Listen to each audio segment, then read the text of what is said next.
দর্শক আপনারা দেখতে পাচ্ছেন যে মহিলা ভাইস চেয়ারম্যানে নীলুফা আক্তার আপা উনি মাঠে এবং বিভিন্ন জায়গায় উনি লিফলেট দিয়ে বেড়াচ্ছেন যে ওনাকে ভোট দেওয়ার জন্য। আচ্ছা আপা, আপনি যে এই যে লিফলেটগুলি দিচ্ছেন, আচ্ছা আপনি যদি পাস করেন তাহলে আপনি জনগণের জন্য কি সেবা দিবেন? আসসালামু আলাইকুম। আমি মূলত জনগণকে সেবা দেওয়ার উদ্দেশ্যেই আমি আমার এই পথ চলা।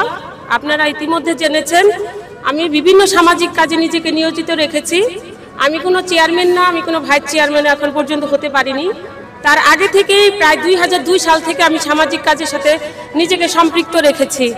আপনারা জানেন আমার একটা সংগঠন আছে, সেটা হচ্ছে শতবর্ষ ফাউন্ডেশন। সেই ফাউন্ডেশনের আমি মহাসচিব। আমি সেখান থেকে পটেরি প্রোটেকশন নিয়ে কাজ করছি, মৃৎশিল্প নিয়ে কাজ করছি। একই সাথে আমি এফআরএফ ফাউন্ডেশনের সাথে জড়িত আছি। এখানে আমি সেলাই, আমাদের এমপি মহোদয়ের শত শত সেলাই মেশিন আমার হাত দিয়ে যাচ্ছে। আমি এই প্রজেক্টে আমি প্রশিক্ষক হিসেবে আছি নবাবগঞ্জে। শুধু তাই নয়, আমি 2002 সাল থেকে আমি মানুষ মারা গেলে গোসল করাই, এবং এই যে করোনাকালে যে মহিলারা মারা গেত, কেউ এই মহিলাদেরকে গোসল করাইতো না। আমি ছুটে যেতাম এবং আমি এই মহিলাদেরকে গোসল করাইছি।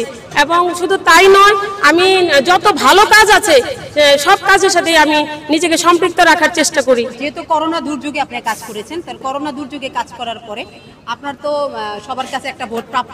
হ্যাঁ, আমি শতভাগ আশা করি যে যদি ভোট সুষ্ঠু হয়, ইনশাল্লাহ ভোটও সুষ্ঠু হবে বলে আশা করছি। কারণ আমাদের এমপি মহোদয় নবাবগঞ্জে এই নির্বাচনটাকে খুবই সুন্দর করে দিয়েছে, ফ্রি নির্বাচন করে দিয়েছে। যার যার যোগ্যতায় আসবো, এটাই আমি আশা করি, এবং নির্বাচন সুষ্ঠু হবে। আমি শতভাগ আশাবাদী যে আমি জনগণের ভোটে আসতে পারবো। নীলুফা আপা, আপনাকে অসংখ্য ধন্যবাদ। আমরা দোয়া করবো যাতে নীলুফা আপা এগিয়ে যায়। আপনি তো নীলুফা আপার সাথেই আছেন নাকি? নীলুফা আপা কেমন মানুষ? আলহামদুলিল্লাহ, এর মতো মানুষ হয় না, সে অতুলনীয় একজন ব্যক্তি। তার অনেক গুণ আছে, সামাজিক বিভিন্ন ধরনের কাজকর্ম সে নিজেকে জড়ায় রাখছে। ইনশাআল্লাহ আমরা আশা করবো জনগণ তাকে সিলেক্ট করবে ইনশাআল্লাহ। অনেক অনেক ধন্যবাদ। আমরা আরেকটু কথা বলবো। এখানে প্রত্যক্ষত প্রবাসী আওয়ামী লীগের যে সাধারণ সম্পাদক নবাবগঞ্জের কাজী মিঠু ভাইয়ের সাথে।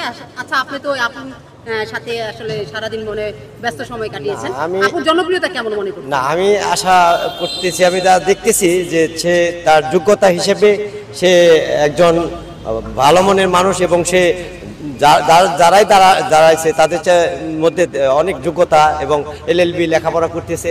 হ্যাঁ, তা আমি মনে করি তাকে সে যোগ্য ব্যক্তি এবং তাকে ভোট দিয়ে জয়যুক্ত করার জন্য। ধন্যবাদ আপনাকে, অনেক অনেক ধন্যবাদ। আমরা দেখতে পাচ্ছি যে আপু আসলে একজন সেলাই মেশিন মার্কায় বৃদ্ধ একজনের কাছে থেকে দোয়া যাচ্ছে।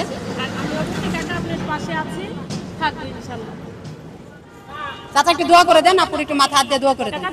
আমাকে একটু।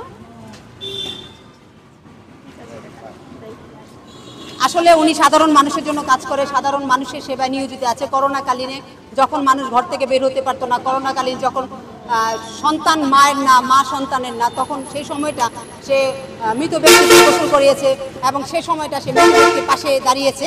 তো আমরা আসলে তাকে সাধুবাদ জানাবো যে করোনা মুহূর্ত সময় যে সে সবার গরিব অসহায় মানুষের পাশে দাঁড়িয়েছেন।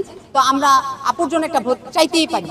তো আপনারা যারা আপুকে ভালোবাসেন, যারা আপুর থেকে সেবা পেয়েছেন, তারা প্লিজ সবাইকে ছড়িয়ে দেন, এবং নবাবগঞ্জে যে ভাইস চেয়ারম্যান হিসাবে নীলুফা আপা যাতে পাশ করে এই প্রত্যাশা করবো। আর আপু, আপনি সবার থেকে একটু দোয়া চাই না? জি, প্রিয় নবাবগঞ্জবাসী, আসসালামু আলাইকুম। আপনারা সবাই আমার পাশে থাকবেন। আপনারা দেখেছেন ইতিমধ্যে আমি মানুষের পাশে আছি, আমি কাজ করে যাচ্ছি। আমি আরো অনেক বেশি কাজ করতে চাই। আপনারা অবশ্যই আমাকে সমর্থন দিবেন। আপনাদের শক্তি আমার শক্তি। আপনারা যদি আমার পাশে না থাকেন, আমি কি করে আমি আমার লক্ষ্যে পৌঁছাবো? আপনারা জানেন আমাদের এমপি মহোদয় নির্বাচনটাকে খুবই সুন্দর করে দিয়েছে, ফ্রি করে দিয়েছে। এখানে সুষ্ঠুভাবে নির্বাচন হবে বলে আমি আশা করি। আপনারা সবাই ভোট কেন্দ্রে যাবেন। 8 তারিখে সকাল সকাল ভোট কেন্দ্রে গিয়ে আমাকে সেলাই মেশিন মার্কায় আপনারা ভোটটা দিয়ে আমাকে জয়যুক্ত করবেন, এবং আমি জানি সারা জীবন আপনাদের পাশে থাকতে পারি। সেজন্য আমি আমার লক্ষ্যে আমি ঠিক আছি। আমার আমৃত্যু পর্যন্ত আমি নবাবগঞ্জবাসীর পাশে আছি, এটা আমি নবাবগঞ্জবাসীকে ওয়াদা দিচ্ছি। যদি সেলাই মেশিন মার্কায় পাশ করেন, তাহলে আপু এখানকার যে অসহায় নারীদের সেলাই মেশিন প্রশিক্ষণ দিয়ে তিনি সবার ঘরে ঘরে সেলাই মেশিনের ব্যবস্থা করে দেবেন। এটাই আমার, কারণ সরকারের মাধ্যমে অনেক অনুদান আছে, আপু এটা এনে দিতে পারবেন। তো এই প্রত্যাশা, সবাই ভালো থাকবেন, সুস্থ থাকবেন। নবাবগঞ্জ থেকে সানজিদা আক্তার, DSTV খবর। ধন্যবাদ।